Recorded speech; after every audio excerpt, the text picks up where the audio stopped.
Jenny, let's start off with, why did you say yes to speaking with me? I think I've got a lot to talk about, to be honest. There's quite a few things that I think I've seen on your podcast where I thought, oh, actually, that's really interesting. And I've sort of got similar experience.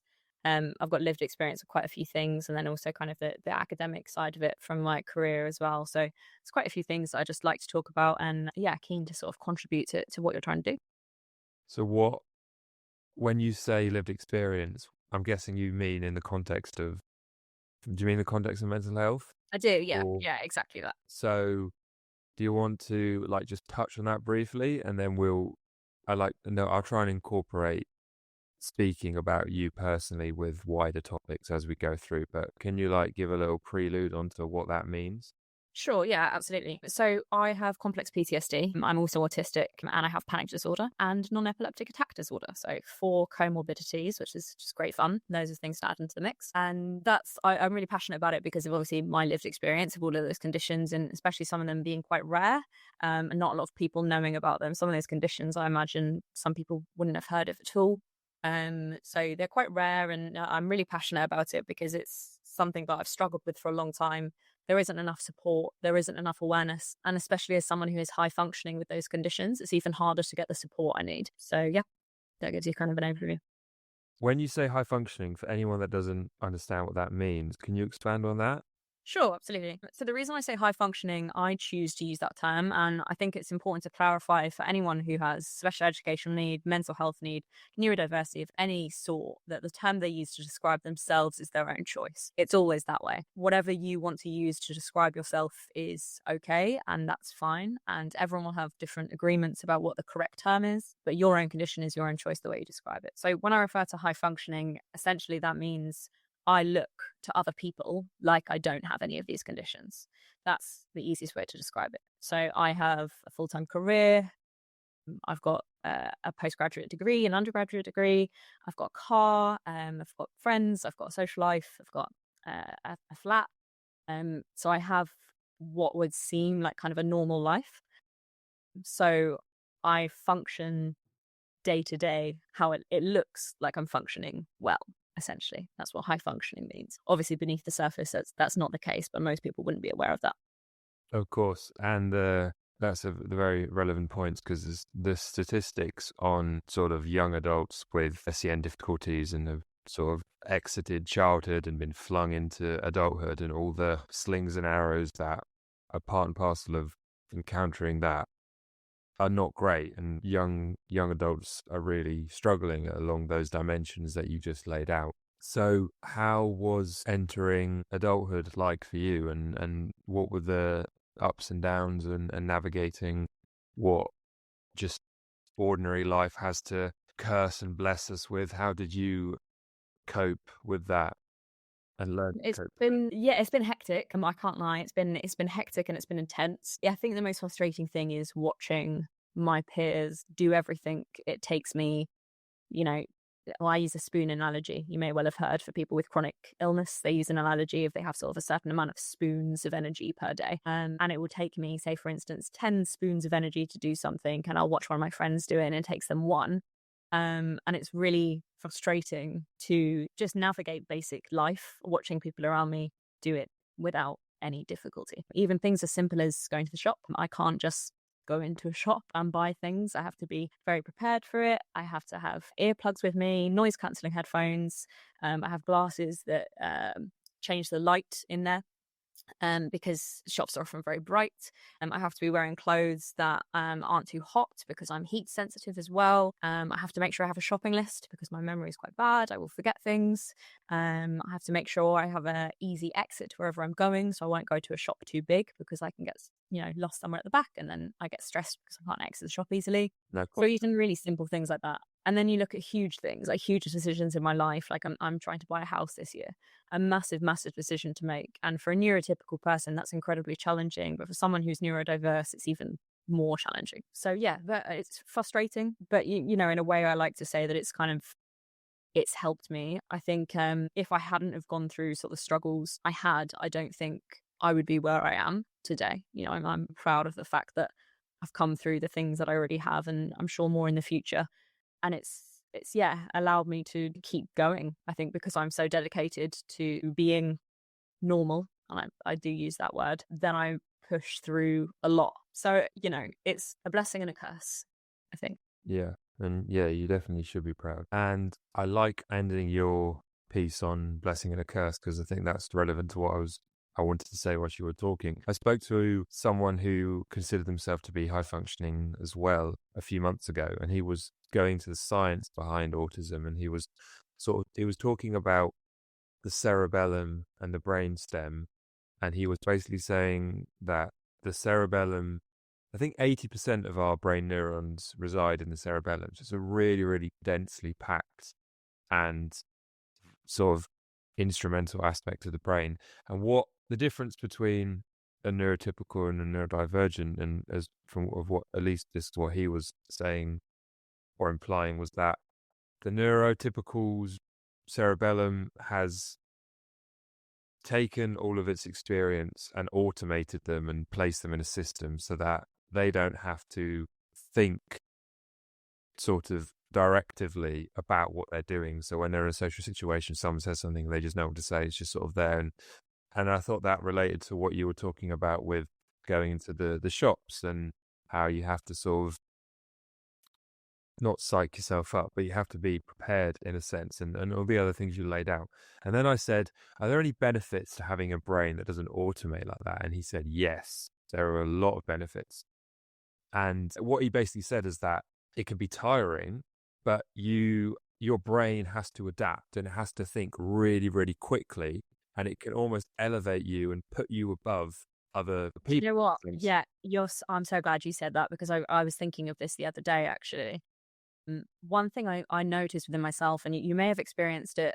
I mean, I know you worked within a SEN setting as well, so you may well have experienced in that setting as well.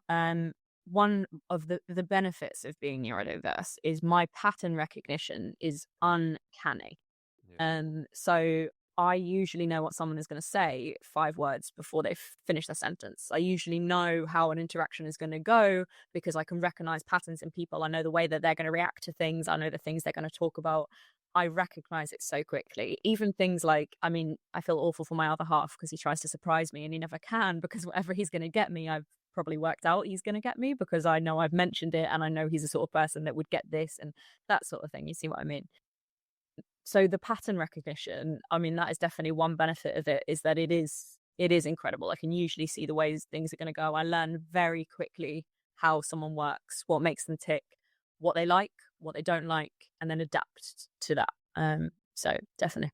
And that is the ultimate skill. And that's sort of, it's ironic that autism, which we associate with struggling in social situations, actually can create the exact opposite. I mean, you're obviously a very intelligent person, so you've got that going for you.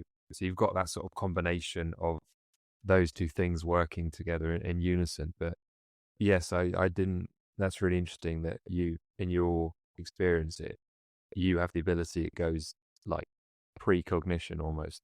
Yeah, 100%. I mean, there's a lot of benefits, I think, to neurodiversity, and I think that's why they're called neurodiverse conditions rather than neurodeficit conditions, because it's a different way of thinking.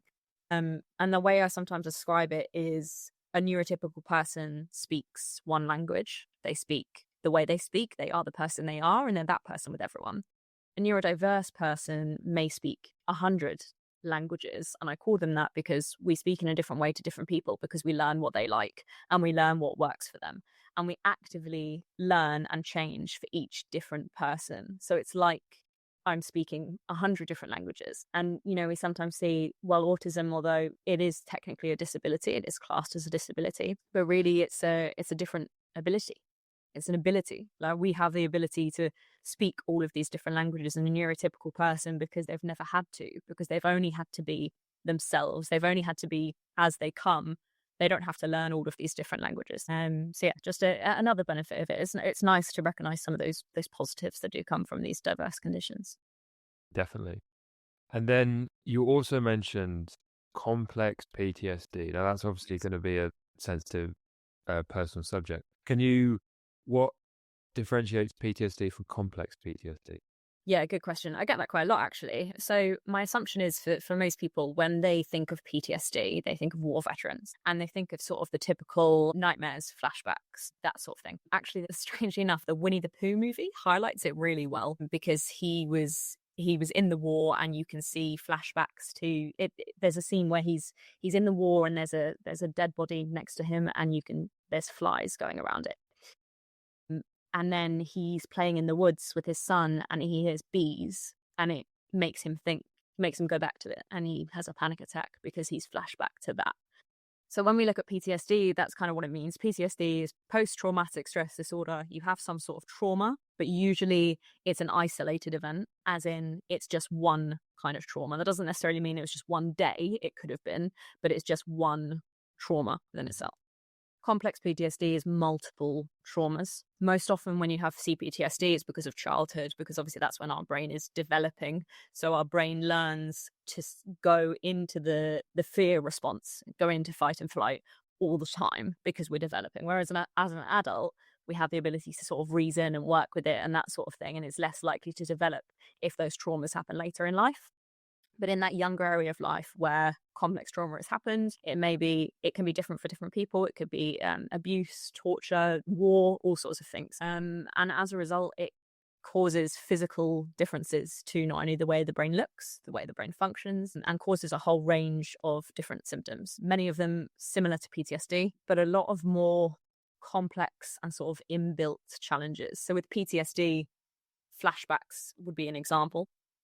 With complex PTSD, you might have depersonalization and derealization where you don't recognize yourself. So I'll have this sometimes where I look in the mirror and I don't recognize myself at all. And you'll have like inbuilt personality things as well. So like trust is a big one, for instance. So being able to trust someone, even if you consciously are like, this person, you can trust them, they're a safe person. It's inbuilt that we can't trust that person. So building up trust is kind of another thing with that. There's a whole host of things that come with complex PTSD, but one of the challenges is that a lot of the symptoms also mimic autism. So a lot of the things I was talking about, I think I spoke about briefly before with hypersensitivity, so sensory overload. A lot of those symptoms are also autistic symptoms. So there's a real challenge for clinicians to correctly diagnose the condition because they are so similar. There's a lot of overlap there. There's a lot of overlap, obviously, across many mental health conditions. So misdiagnosis must be something that occurs quite often. When you look at something like borderline personality disorder and you compare it with bipolar, there's some You're so right. strong. Yeah, it's funny you say that. I've been misdiagnosed actually 3 times now. I've been misdiagnosed, so it's incredible how much it happens. Do you find? Yeah.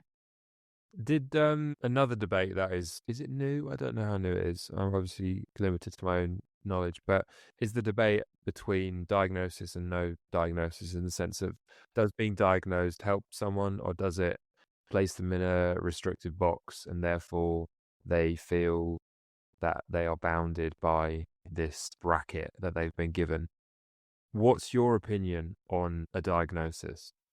I hear what you're saying. I can see both sides of the debate. Honestly, I can. And it's definitely person by person. You know, it depends on what benefits that person. Personally, I'm more on the side of I think diagnosis is beneficial. I think you use it in the case of physical illness. If you are constantly coughing, you can't stop coughing, your chest is hurting, you want to know, do I have a chest infection? Do I have asthma? Do I have a cancer in my lung? What is it? You need to know in order to get the proper treatment, in order to get the proper help. Knowing is the thing that makes the difference between proper treatment and incorrect treatment. And I think especially with me, that was quite a big thing because for a while I was diagnosed with EUPD, which you spoke about previously called borderline personality disorder. It's now called emotionally unstable personality disorder. Because my emotional instability was so high, that's what they diagnosed me with. But actually that was a symptom of my CPTSD. If EUPD was the correct diagnosis, then I would have had a very different type of therapy to the type of therapy I should be going for, because this is actually a trauma response. It isn't due to me having EUPD. So for me, that diagnosis has been the difference between the incorrect and the correct treatment. I hear what you're saying about being put in a box. I do understand that. But for a lot of people, people are seeking diagnosis because they want to know who they are. It's human nature to want to know, who am I? You know, what matters to me? What am I? To be part of something as well. I think we often see, right, you've got a diagnosis, you've got a label, that's it. But once you have that, you kind of become part of this community. You meet other people who have similar experiences and you connect with them, and you meet new friends and you meet colleagues and you help people, you know, who are currently experiencing it. You become part of the community as well. And it becomes part of your identity. And I don't think that's a bad thing. I think people want to understand themselves. I think there's a reason why the waitlist for diagnosis for autism is up to 3 years for adults at the moment. It's extensive. Because people want to know. They want to know who they are. They want to know what matters, so that they can get the correct help. But obviously, it's case by case. If people don't want a diagnosis, then they don't have to. Of course, yeah. No, but I completely understand. It's if someone is repeatedly struggling, continually struggling with something, then a diagnosis is definitely helpful. It's probably more relevant along the lines of someone has. It also depends on your reaction to something. So if someone, there's multiple ways to reacting to getting a piece of information, obviously. But if you're someone who receives a diagnosis of ADHD and that upsets you or worries you, then that's obviously an unhelpful immediate reaction to have, and there would be sort of more work and input needed to help someone overcome that. But then if a good example would be as someone who's maybe suffers with slight ADHD. That's a correct term. Is that a correct term? You could say someone. I mean, everyone sort of says whatever they want to say in their own way, I suppose. It's, yeah, I mean, ADHD, although not officially classed as a spectrum, I do think it is. You know, you see people who are more affected by their ADHD and those who are less affected by their ADHD. Yeah. So someone gets a slight diagnosis of ADHD, and then if they're the sort of person who, and we all fall prey to this, I did it when I was growing up, who can use their potential difficulties and disability as a excuse is the wrong term in the sense of getting out of something. But if you lie to yourself about why you're struggling with something, then you fuel and you build that aspect of your personality that is capable of lying to yourself and deceiving yourself, and then you muddy the waters. And that's something that I think I did a bit too much as a child, and it's very easy for a child to do that. It's obviously, as we've already alluded to, that children don't have the moral or the cognitive capacity to see into the future of what their benefit of what their actions do, but B, just actually understand what they're doing at the moment and what it can have. But if you artificially inflate the impact that your difficulties have on you, your brain can't it can't say, oh, I'm lying now, but I know that this is the case. The irrational part of the brain doesn't think like that. The irrational part of the brain just thinks, oh, you've done this, so I'm going to make this part of me bigger because there's obviously a reason that we've done this. And then you can get into some not unideal situations as the more and more you do that. So it's obviously is a case by case basis, but yes, someone who's repeatedly and continually struggling with something and is looking for some form of answer and understands and is sort of wise enough to not see a diagnosis as a death sentence or not a death sentence as a No, I see where you're coming from. yeah, as a sort of conceptual death sentence or something that this is your plot of land that you've got now. You can only go there. If you cannot see a diagnosis like that, then yeah, I agree. I'm all for exploring. And yeah, 3 years. Is that 3 years for children? 3 years of what? Sorry. You said the wait list. No, that's for adults. Yeah, that's for adults. I don't know what it is for children at the moment. I know it is quite a while. We have CAMS here, I believe. I don't know if that's every area, but locally to me it's CAMS anyway. I'm not certain what the wait list is for children, but yeah, for adults, 3 years. Family care. Yeah. Really long time. Iconic. Yeah. Not that you probably don't know, but how do they assess something like how do you get like an autism assessment? What does that? So it's like a formal diagnosis, and it's basically a series of scales. And you also have family questionnaires. So I had to send a questionnaire to my dad and to my mum, and they had to respond to things related to my child, because obviously I'm an adult now. So they had to respond, from their perspective, in my childhood, did I demonstrate these particular traits? And there's a whole variety of sort of things included on there. And then there's a threshold, and you either meet it or you don't, basically. How do you think we can help? Well, actually, do I start with that question? Or do I start with the other one? Why do you think that there's a potential rise of diagnosis among, this is one of the questions, among neurodivergents? And because I had the guy that I spoke to earlier, not earlier, that I brought up earlier that I spoke to, he was speaking about how social media, this is obvious, but he actually articulated it, and because he understood the science, it was a bit more ratifying. He said that if there are quite a few people out there who display and present with ADHD type symptoms, and if you take their phone away from them, then there are studies on this, their ADHD symptoms can decrease. Do you think there's anything equivalent to, do you think the same thing might apply for people with autistic tendencies? Do you think that the phone, the lack of social interaction, is that exacerbating potential? Really good point. I can see where you're coming from there 100%. And I understand where he's coming from there as well. So I'm a big believer in the social model of disability. So there are a few different models of disability, and the social model and the medical model are the two most prevalent. The medical model is you have a diagnosis, and your disability, whatever it is you're diagnosed with, and this refers to all disabilities. I don't just mean neurodiversity here, any sort of disability. The medical model suggests that your disability disables you. It's as straightforward as that. The social model suggests that the reason we are disabled is because of society. So, for instance, if you took someone who was a wheelchair user, if there were ramps everywhere, and in every single place everywhere, and everywhere was wheelchair accessible, then although they would still use the wheelchair, it wouldn't limit them at all. They are limited by the fact that those ramps are not everywhere, and that not everywhere is wheelchair accessible. That is the thing that limits them.